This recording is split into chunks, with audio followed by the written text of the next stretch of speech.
Hello, my name is Dana Herring, a registered dietitian with the Healthy Teaching Kitchen program at the Phoenix VA. During the month of February, the VA is partnering with the American Heart Association to raise awareness about heart disease in women. Healthy eating is one of the American Heart Association's Life's Essential 8 for women. Today, I will demonstrate 3 flavor-forward recipes with ingredients that can nourish the body and protect the heart. The first recipe I will be making is a beverage called Soothing Spice-Infused Golden Milk. Its flavor can be compared to a chai latte, thanks to a combination of warm spices, including the anti-inflammatory spice turmeric, which provides its golden color. There are several ways to prepare golden milk, but we will be focusing on simplicity and ease with today's recipe.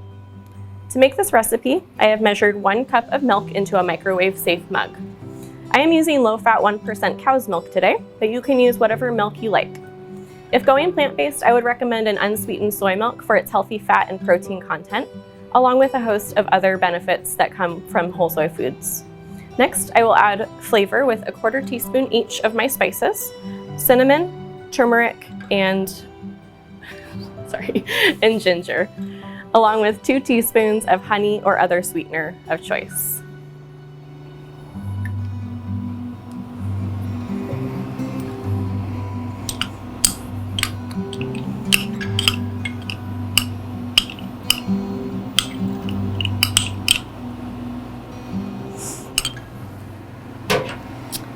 Once I stir everything together, I am going to microwave on high power, which is the default setting, until the milk is warmed through and steaming.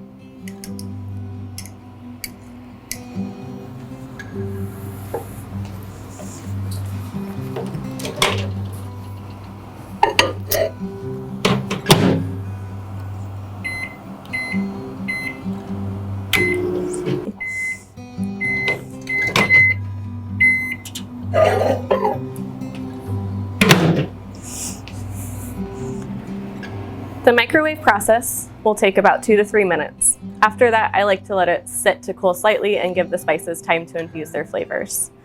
Another little tip that you can do if you have a milk frother is use that to help blend the spices in, and that will help to foam the milk so it's more similar to a latte. Finally, serve warm or chill in the refrigerator and serve cold.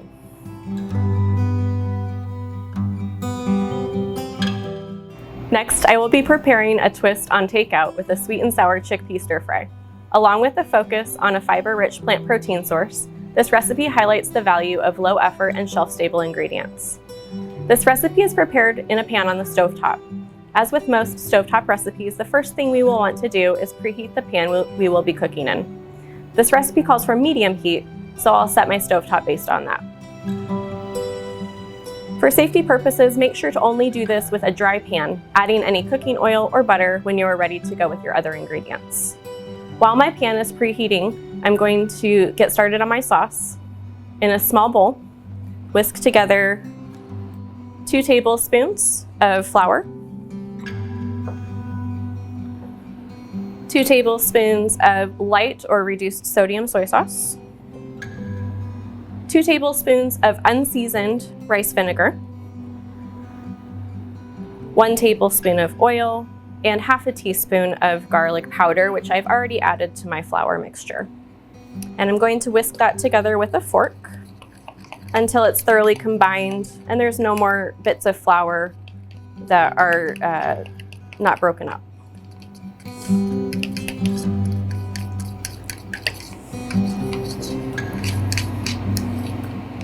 And I'll set that off to the side while I get ready to check my pan.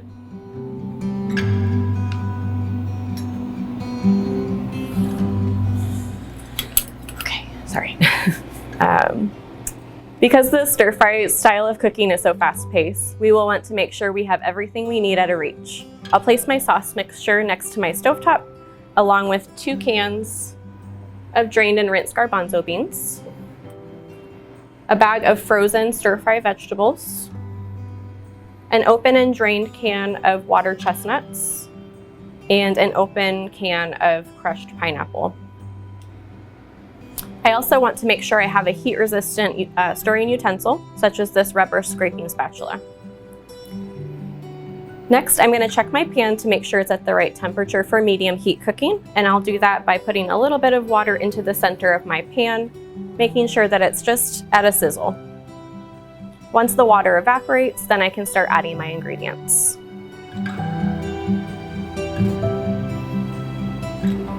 The first thing I'll be adding is going to be my sauce mixture. I'm going to add that to my pan and stir it until it begins to thicken.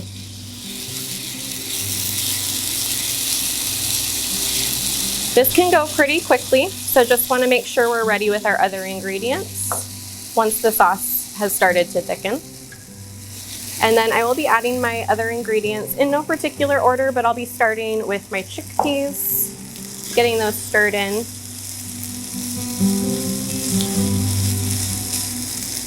And then I'll add my frozen stir-fry vegetables. Mine have thawed a little bit, but it's okay if they're straight out of the freezer as well.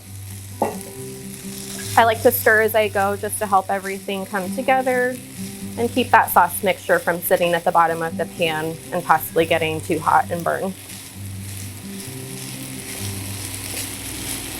Then I'll be adding my water chestnuts. These are already sliced. I would recommend getting water chestnuts that are pre-sliced so you can save yourself that step.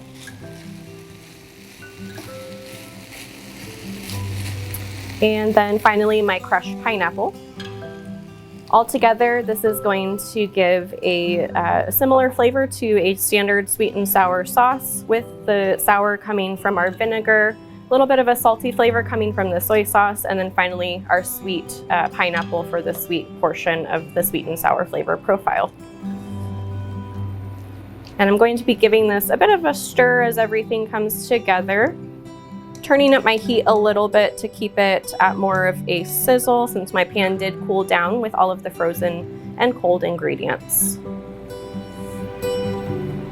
And once everything has warmed through, the sauce will also continue to thicken with the pineapple juice and coat everything in the pan, and then it will be done.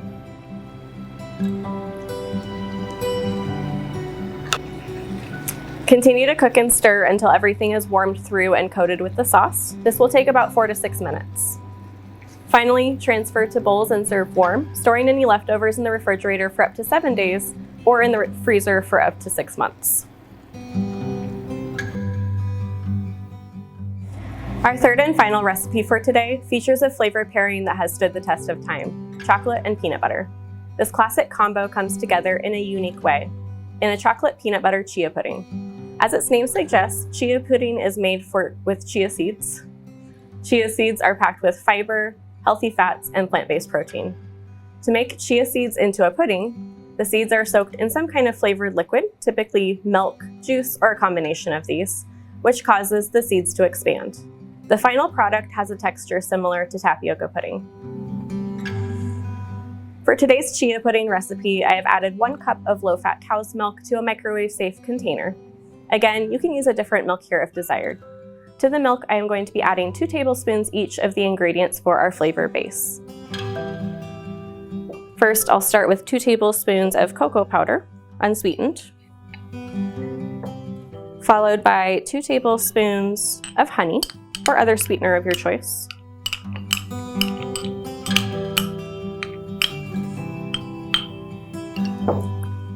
2 tablespoons of peanut butter.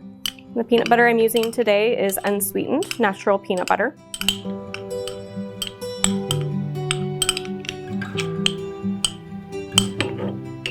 And then finally, a pinch of salt, which is the amount that you can get between your pointer finger and your thumb. And that's going to help enhance the flavor, the natural flavor of our cocoa powder, our peanut butter, and bring out more of the sweetness from the honey. Now I'm just going to give this a little bit of a stir, because as I go to warm it up, we're going to warm it up in the microwave. It will help the other ingredients to dissolve into the milk. And I'm going to warm this up for about 1.5 minutes to start, until everything is warmed through. Might take up to 2 minutes.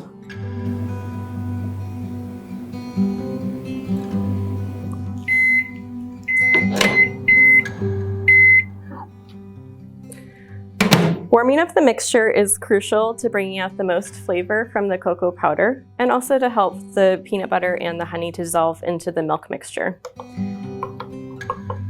Finally, I'll be adding a 1/4 cup of the chia seeds. Now, one advantage other than what I've mentioned already with warming up the liquid is that the chia seeds will take a fraction of the time to expand and soak in warm liquid compared to cold. I want to make sure I'm mixing all of this together till the chia seeds are fully covered in the liquid and everything is evenly combined. Finally, I'll cover this with a lid and place it in the refrigerator to chill. I like to place the container on a trivet or other heat-resistant surface to keep the heat from being on the refrigerator shelf, and also taking care to move any other refrigerated items further away so they don't warm up. Since soaking the chia seeds can take a while, about 2 hours in this recipe, we will be using a little video magic to show you the final consistency after the soaking process. And this was made with the same amount of liquid that I used today, 1 cup of milk. So if the consistency is a little bit thicker than what you would like, you can add a little bit more milk after the soaking process to help thin out the consistency.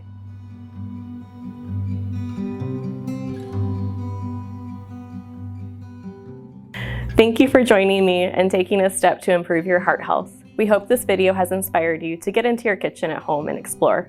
For more recipes and other nutrition resources, please visit www.nutrition.va.gov. Thank you. Goodbye.